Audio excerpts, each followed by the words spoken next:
ये सावन के महीना में मैया पार्वती भोलेनाथ से का कहते हैं और कैसे कहते हैं। अपना महादेव से बोलेली गौरा देही, अपना महादेव से बोलेली गौरा देही कि अब मरई में रह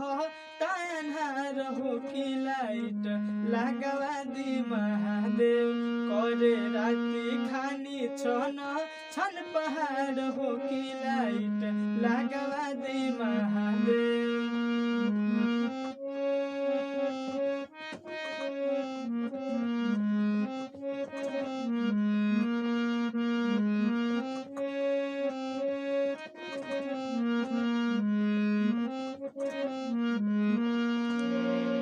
राती खाया नार लौके लाइट नहीं के नियो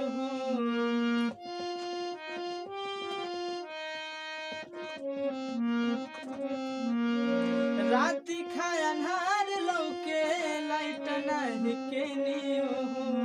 आज ले न किन के गो लैला ललटे नियो अपना महादेव से बोलेली गौरा देही, अपना महादेव से बोलेली गौरा देही कि कर बिजली के कागज सब जुगाड़ हो कि लाइट लगवा दी महादेव करे राती खानी छन छन पहाड़ हो कि लाइट लगवा दी महादेव।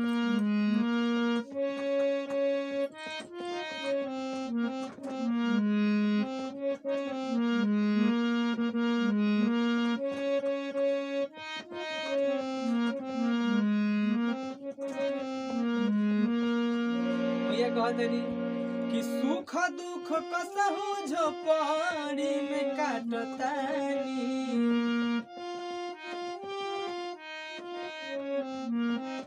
सुख दुख कसहु झोपड़ी में काटतानी इहे एगो कहल खाली कई दी भोले दानी अरे इहे एगो कहल खाली कई दी भोले दानी अपना महादेव से बोलेली गौरा देही, अपना मोहलिया में से बोलेली गौरा देही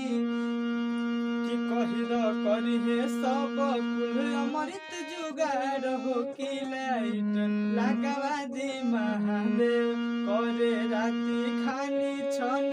छन पहाड़ हो कि लाइट लगवा दी महादेव करे राती खानी छन छन पहाड़ हो कि लाइट लगवा दी महादेव।